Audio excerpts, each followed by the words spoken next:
प्यारे बच्चों, 12th physics, let's start conductor. Time waste ना करें।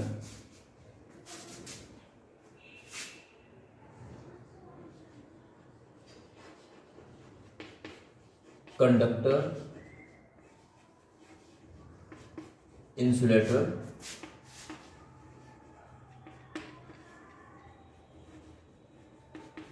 सेमीकंडक्टर। एक चीज में हेडिंग डाल के, पहली हेडिंग ये आपको पता ही है, इसमें कंडक्शन हो जाता है आराम से, इसमें ना के बराबर होता है और इनके बीच की कड़ी है। ये मोटे मोटे तौर पे तो जानते ही हो। शुरुआत यहीं से होती है। बस ये है कि हाई कंडक्टिविटी का राज अब 12th क्लास के कंडक्शन में पढ़ चुके हो। एटम से जब इलेक्ट्रॉन्स बाहर निकल जाते हैं तो वो कहलाते हैं फ्री इलेक्ट्रॉन्स, और जितने ज्यादा फ्री इलेक्ट्रॉन्स की सब्सटेंस में होंगे वो उतना ही अच्छा कंडक्टर कहलाएगा।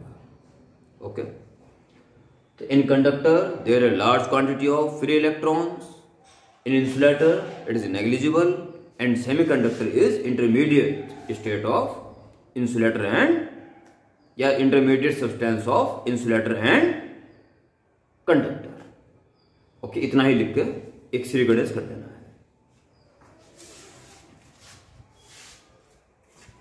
अब सेमीकंडक्टर के बाद आ जाइए। अब टोटल सेमीकंडक्टर के बारे में पढ़ना है। अब सुनिए फैक्ट। सेमीकंडक्टर वो सब्सटेंस होंगे जो टेट्रावैलेंट होंगे। हर एटम की अंतिम क्लास में 4 इलेक्ट्रॉन्स होंगे।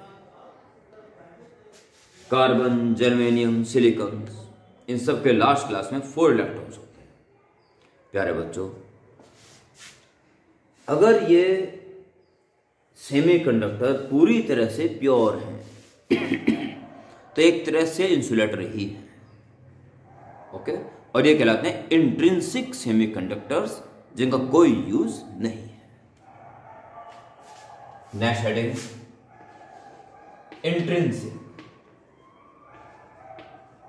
इंट्रिंसिक सेमी कंडक्टर्स लिखेंगे। प्योर सेमीकंडक्टर्स और ब्रैकेट में free from any impurity bracket में are known as intrinsic semiconductors.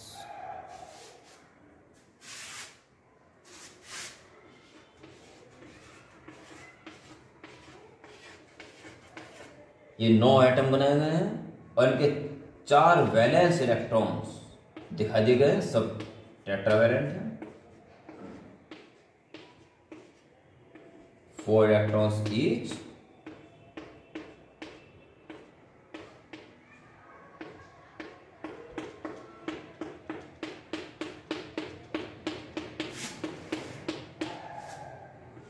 Four covalent bond बनानी आवश्यक है टू कंप्लीट इट्स ऑक्टेट। हो गए पूरे 8। ऐसे ही कंटिन्यू चलेगा सबका।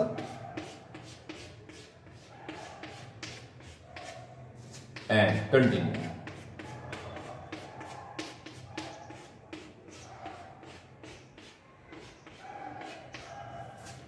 और सारे इलेक्ट्रॉन बॉन्डिंग में व्यस्त नजर आएंगे। कुछ इलेक्ट्रॉन्स हो जाते हैं फ्री, करोड़ों बॉन्ड्स बन जाने पे एक आधी बॉन्ड टूट जाती है, और अन्य कारणों से कुछ इलेक्ट्रॉन्स हो सकते हैं। पर वे इलेक्ट्रॉन्स कंडक्टिविटी काम इस तरह से नहीं कर सकते जैसे कई बिल्डिंग्स का काम चल रहा है और 2-4 मजदूरी हैं बस वहां पे। कुछ ऐसी स्थिति होती है तो कुछ बॉन्ड्स टूट जाती हैं इंटरनल प्रोसेस में, या बहुत ज्यादा बॉन्ड बन जाने पर, तो उसका कोई योगदान उन इलेक्ट्रॉन्स का नहीं होता। और इस तरह से एक तरह से ये इंसुलेटर का काम ही करते हैं। ओके, तो डायग्राम भी बना देंगे। और statement, pure semiconductor free from any impurity is called intrinsic semiconductors. these behave as insulators। प्यारे बच्चों, इस बार हेड डालेंगे एक्सट्रिंसिक सेमीकंडक्टर। एक्सट्रिंसिक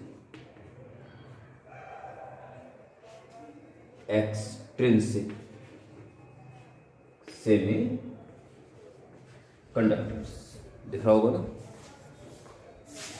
ठीक है प्यारे बच्चों, ये मेन हेडिंग डालना है। इसके अंदर 2-3 छोटे छोटे हेडिंग आएंगे, बड़ी इंपॉर्टेंट है प्यारे बच्चों। इम्प्योरिटी इंट्रिंसिक या प्योर सेमीकंडक्टर से मिलाने से charge carriers, mobile charge carriers, जैसे फिलहाल आप इलेक्ट्रॉन्स के बारे में जानते हो, इलेक्ट्रॉन्स अगर कुछ फ्री हो जाएंगे तो वे कंडक्टिविटी का काम करते हैं। इम्प्योरिटी मिलाने से इस दिशा में आगे बढ़ा जाएगा और कुछ मूविंग चार्ज पार्टिकल्स अवेलेबल हो जाते हैं। इतने ज़्यादा नहीं कि कंडक्टर की तरह हो जाएंगे या बिल्कुल बीचों बीच के हो जाएंगे, स्लाइटली इंक्रीज्ड, और यह हमारे लिए बड़े काम के हैं। परंतु ये इम्प्योरिटी का इंट्रिंसिक सेमीकंडक्टर में मिक्स करना ये कुछ खास मैनर्स के तहत होगा। ये प्रोसेस कहलाता है डोपिंग, और इसमें जरूरी ये होती है कि बॉन्ड स्ट्रक्चर ना बदले। ज्यादा से ज्यादा शुद्ध जर्मेनियम या किसी भी सेमीकंडक्टर को मोल्टन स्टेट में लाके इम्प्योरिटी की बहुत कम मात्रा मिला दी जाती है ताकि वो हर जगह फैल जाए और स्ट्रक्चर चेंज ना हो। एक इम्प्योरिटी एटम अगर कहीं है तो उसके चारों तरफ प्योर सेमीकंडक्टर के ही एटम दिखने चाहिए, फिर दूसरा एटम कहीं दूर नजर आए। इस चीज का खास ख्याल रखना पड़ता है, और इस चीज का ख्याल रखते हुए ये इम्प्योरिटी मिक्स करने का प्रोसेस कहलाता है डोपिंग। तो जो मैंने कहा था मेन हेडिंग लिख के छोटे छोटे हेडिंग्स आएंगे इसमें, तो पहले हेडिंग लिखेंगे आप डोपिंग, और लिखेंगे the process of adding impurity, अब ब्रैकेट में लिख देना ट्राइवेलेंट, और या पेंटा लिख देना पहले, पेंटावेलेंट और ट्राइवेलेंट। इसका राज भी खुल जाएगा इस वीडियो में, ब्रैकेट बंद कर देना, दोबारा सुनना शुरू से। The process of adding impurity pentavalent और trivalent in intrinsic semiconductor with a controlled manner is called doping. Okay?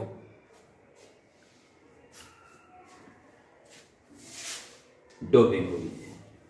Extrinsic semiconductor continue है, जिसकी पहले हेडिंग डोपिंग आपको बता दी गई है।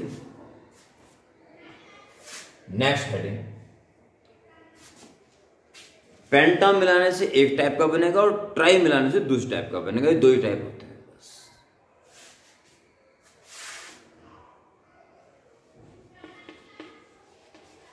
N type semiconductor,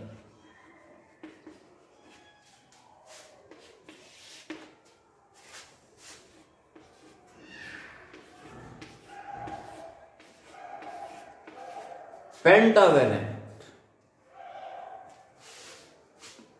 pentavalent impurity अगर हम मिलाते हैं,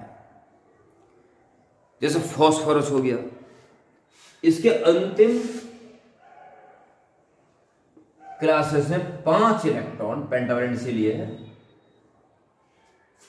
होंगे, और ये जर्मेनियम के टेट्रावेलेंट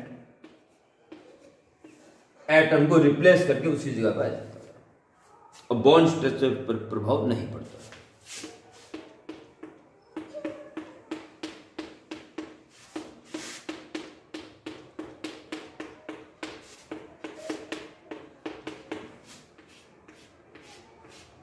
इसके 4 तो कोवेलेंट बॉन्ड बने नहीं,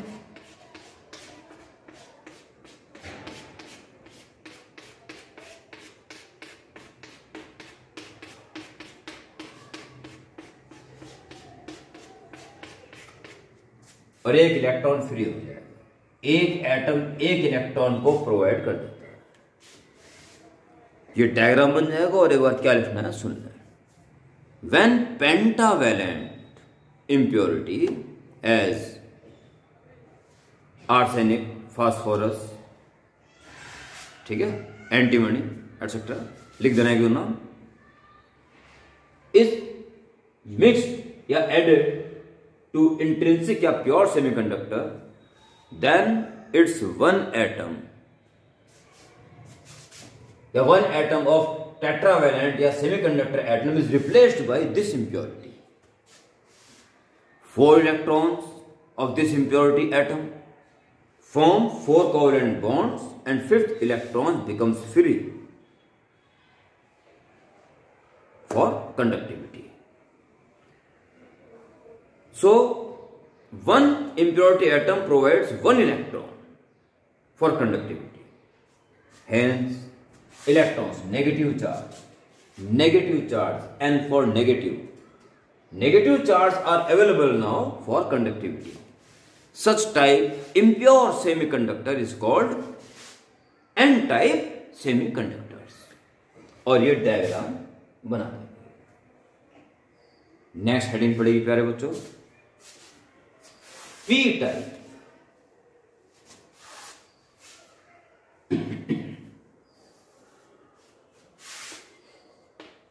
P type trivalent,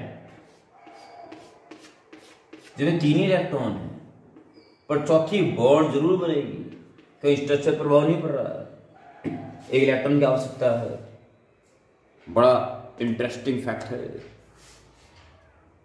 next heading P type semiconductor heading डाल के आप क्या करेंगे, क्या लिखेंगे, when trivalent impurity as boron, indium, gallium etcetera added to intrinsic या pure semiconductor, then 1 tetravalent atom या semiconductor atom replaced by this impurity atom. All 3 electrons of this atom form 3 covalent bonds and a factful area is created to form 4th covalent bond, जिसमें इस bond को बनाने के लिए इस जगह electron की आवश्यकता है और ये कहीं ना कहीं से इलेक्ट्रॉन को खींचने की ताकत रखता है.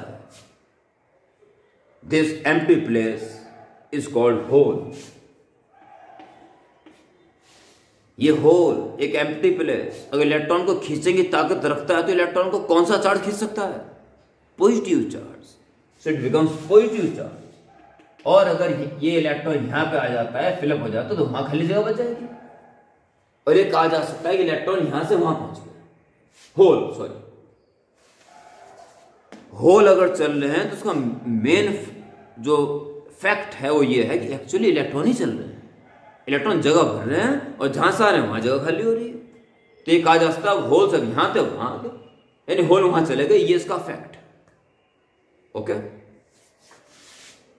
तो to form 4th covalent bond, a factful area having positive charge is created.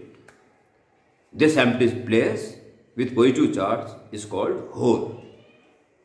Okay. Such type impure semiconductor is called p-type semiconductors. ठीक है जी प्यारे बच्चों, अब आपको